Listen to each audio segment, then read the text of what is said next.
Alright guys, so if my camera falls, I'm going to be pissed off. So, a couple things have happened in the last couple of weeks. I think last, you guys probably saw me talking about this 350 Olds that I picked up. We're going to forget about it. Talk about that in a bit. I picked up a Turbo 350 with an Ultra Bell, full manual valve body. It's been tested and ran by ATD Transmission. Not currently, but this was in a running car, and it's good. It's from a good friend of mine. And so things evolve, right? And I feel like if there's ever a song that applied to my life, it's like Joe Walsh's "Life of Illusion." Like I keep fucking with you guys, but plans always change, plans always morph. And it's fucking cold in here. I didn't even turn the heat. I just came out here to do this video. I've been busy with work. I think this weekend was the first weekend I had anything close to a full weekend. I actually worked a half a day yesterday, but the weekend before, in the previous 2 weeks, I worked Saturdays and Sundays. Which is fine. It's winter. We got nothing going on. Save. That's all I'm doing right now is saving money and letting things come at me. So either way, I'm going to ditch this 350. And here's the reason why. It's a running engine that I really would hate to dig into.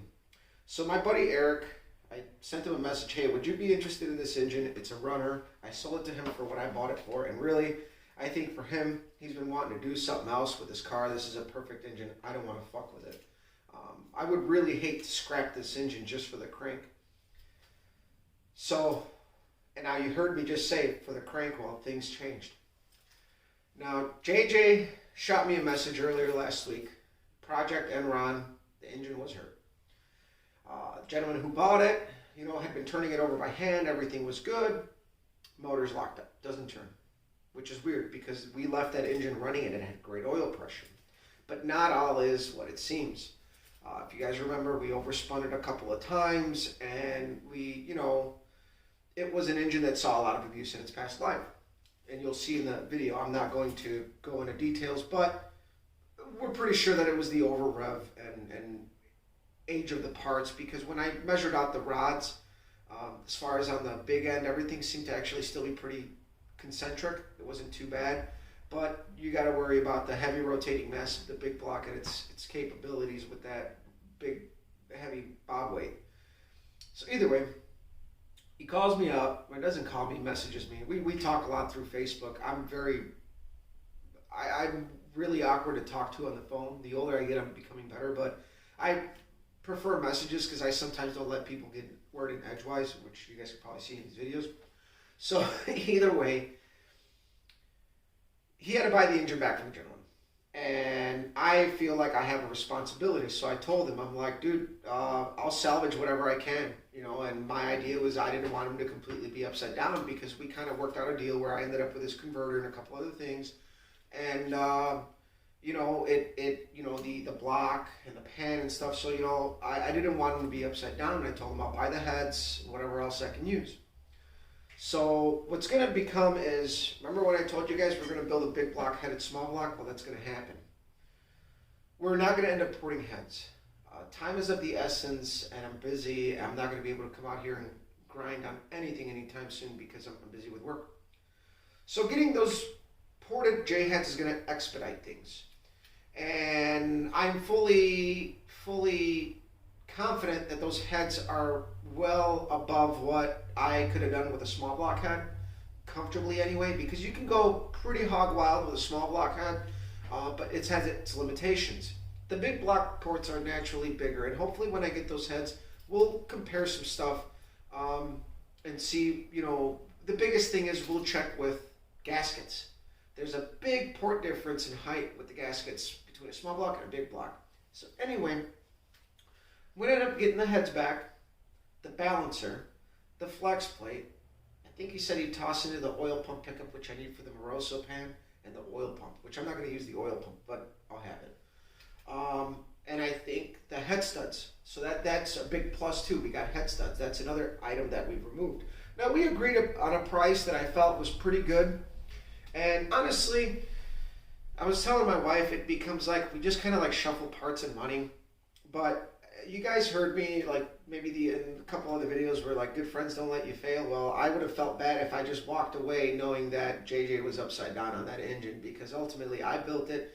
Even though I built it and we came to an agreement, I'm not going to let him flat out just take the blunt force of that, and buying the heads from him would help me out as well because by the time you factor in valves, machining, guides, and all that stuff, I probably would have spent more than what I'm going to end up with. So it kind of is a win-win.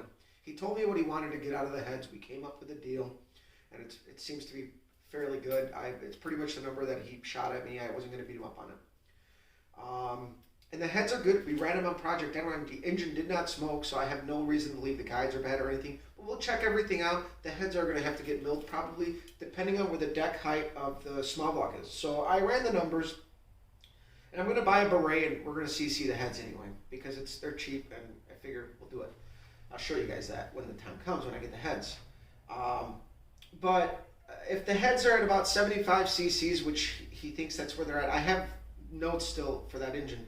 I have to check. But if they're at 75 and this is at a zero deck with a flat top, then where we're going to be is about 9.75 to 1. I'd like to be closer to dead on 10 to 1, a little over. So since we're not going to be building our replica W31, and the main reason for that is there's not enough material on these intakes to open it up to match the big block ports. So I need to use like an Edelbrock RPM. So I am on the hunt for an Edelbrock RPM intake for a 350 olds and a crankshaft for a 350 olds, preferably the crankshaft in the Chicagoland area. The intake, if you got something at home, you guys watching out there, that you want to unload at a decent price, I am willing to pay somewhere between 150 to 175, which is pretty fair for an RPM intake. The intake on the RPM was designed to be used with the Edelbrock heads, so they have a lot of meat on the intake runners, so you can open them up to match the big block ports. And what I'm going to end up doing is my previous engine in the olds, I absolutely loved. It was a hydraulic motor cam, enough vacuum for power brakes, and in my car with a lot less running gear because I got better stuff now, that motor ran 1220s. So you know what? It's going to be the combination that will absolutely put my car in for that index class, and it could be used in the Bonneville, and it's got full street matters. It's like the second biggest Lunati Voodoo cam for the olds, hydraulic flat tapping you can get, and it's a phenomenal cam. I actually have an idle video. If you guys go back like 4 years, I did a really good idle video, and I did a walk around when I was selling that engine, which I sold that engine. I don't regret it, but I kind of do because that was a really good running engine. So either way, that's going to be our plan. So as of right now, I have heads. That problem's figured out. I just need a crank, and I already came up with a game plan. So all I really need is an intake and cam, and I can start getting things into place so that I can eventually probably March send stuff off to the machine shop. At the moment, I'm not trying to spend money sometime until March, and I figure that in March I have a window there where I can send stuff out to the machine shop, and maybe I can get stuff within a month's lead time. And I can put something together to continue to run either the olds or the Pontiac and not worry about if an engine blows or something, because I ultimately wanted to go through the engine in the olds this winter, but that did not happen.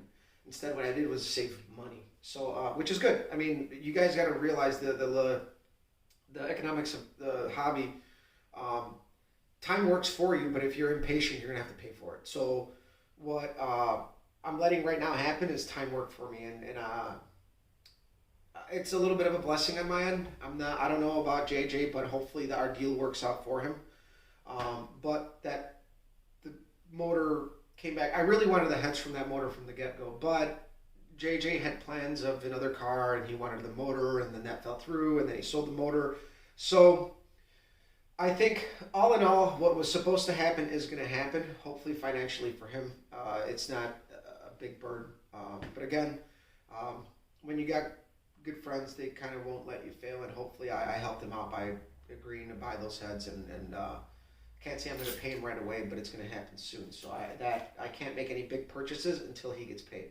And that's usually how I work it out with him, because JJ and I have been really good friends, and he's helped me out by floating me parts and letting me use his converter with no cash or nothing down, and eventually we worked that deal out, and he let me borrow his carburetor and stuff like that. So really what it comes down to is just choosing how you want to go about it.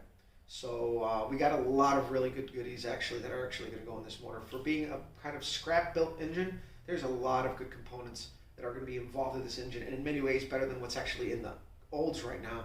The balancer is going to be better. It's got the main studs, the straps. We're going to have head studs. We're going to have a formal deep pan. The Kenny Bell oil pan I got on there is like a home fabricated oil pan that Kenny Bell used to sell, that Dave Smith would manufacture for Kenny Bell, so they could sell Oldsmobile products. It's very old school, and so it's got a lot better. I'm looking at the block right now. There's studs for the fucking oil pump. Jesus Christ. It's the only bad part about this build is the pistons. They're going to be heavy, but you know what? I don't mind using them because I had almost the same exact combination running 1220s, spinning to 6,500 RPM. The only thing we're probably going to have to do is change the valve springs to accommodate, because it had a solid roller, so the spring pressure is probably going to be a little bit more. And then the heads are going to be better. Undeniably, the heads are going to be better than what I ran with that combo. So hopefully, I mean, if we can run a 12.0 with that motor, that is perfect for the index class I want to do. And hopefully this shapes up, and hopefully I quit fucking with you guys. I know plans have changed, but you guys got to understand that when you're at the mercy of a budget, you will do whatever you can that will benefit you. And going this route is much beneficial than building this engine and tearing it into actually a good engine. So I got my money back out of that. Eric got it. He wants to do some boosted turbo shit, which is cool. I'm not giving him shit, but it's going to be like his learn engine, I guess. And for me, I didn't tear into an engine that I didn't want to, so I would feel really bad if I wasted an engine that didn't need to, just for a crank. So again, I'm on the lookout for those parts, and I'm going to add JJ's video to the end of this. And really, again, sometime in March, like when I send stuff off to the machine shop, I am going to have to do some work to the Bonneville. I have to redo the crossmember. I have to add a drive shaft safety loop. And hopefully wheels. Those are the big things I really want for this car. It's going to be daily driven, pretty much from spring until like fall. But I do want to race it just to kind of focus on just driving. And the olds I may take out a couple times, but that car is not going to be focused on getting on the track. I actually look forward to driving a car to the track, racing, and driving home, and not having worry about loading up a trailer, gear, and shit. Tools in the trunk, do what you need, fuck out. So, as always, guys, thank you for the support. We're so close to getting to 500 subscribers, and I promise that I'm going to do my best to get in-depth everything about the small block olds, because the small block olds is my baby. I love the small block olds. I've built a bunch of them. I have had good success with them, no major failures, and I've built them from low 14s to where I'm at now. Where I'm at now, I had help from friends with, like I told you guys before, the cylinder heads and the intake were some really heavy duty mods that were done that were out of my not only capabilities but equipment that I didn't have. Couldn't have done it without those guys. But this is kind of a redemption build as well, getting back to an engine that I kind of did with a little bit better components, and I think it's going to be a solid runner, and that's my concrete plan. I say that again. But again, thanks for following, thanks for sharing. I'm going to do some more in-depth stuff with the engine. I know you guys have kind of talked about it, commented about it, and it's going to be a killer little setup. So share, like, subscribe, stay tuned. I'm sorry things have been laxed here. I haven't been doing much, but my buddy did get the rebuild kit for the Turbo 350, so we'll be doing that pretty soon. That's a good weekend job I can knock out. Do some videos, show you guys what we got going on with that. That's going to be a perfect example of what you guys can do at home with the Turbo 350 for a home little rebuild. So I'll let you guys go.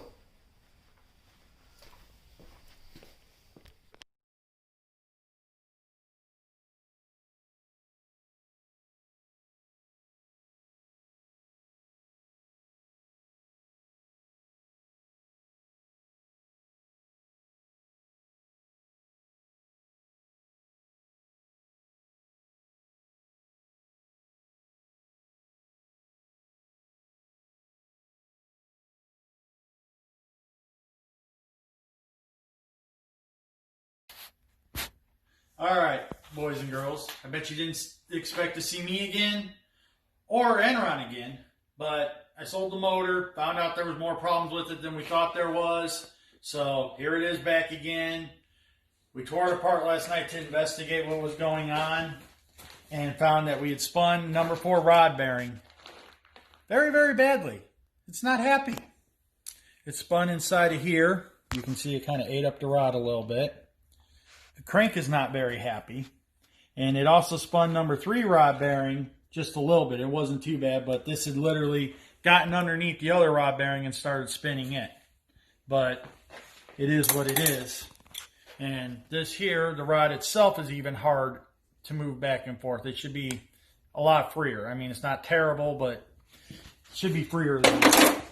So, evidently, the big block Oldsmobile, which I know this doesn't like high RPMs, and when we wung it probably over $7,000 a couple of times, it was unhappy.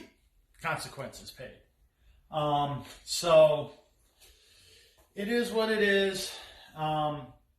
A bunch of the parts from Enron are going to be for sale. Well, they're for sale now, but I'm not going to go through them on right this second. And we're going to part it out. Stuff's going to be listed on the Oldsmobile pages and on my page if you're friends with me on Facebook or whatever. And or look for me. And check out his socials. It is what it is. This is literally the end of Enron, kind of. There's going to be some other things in the works for it. So, not this motor, but parts of this motor. Anyways, we'll talk to you guys later.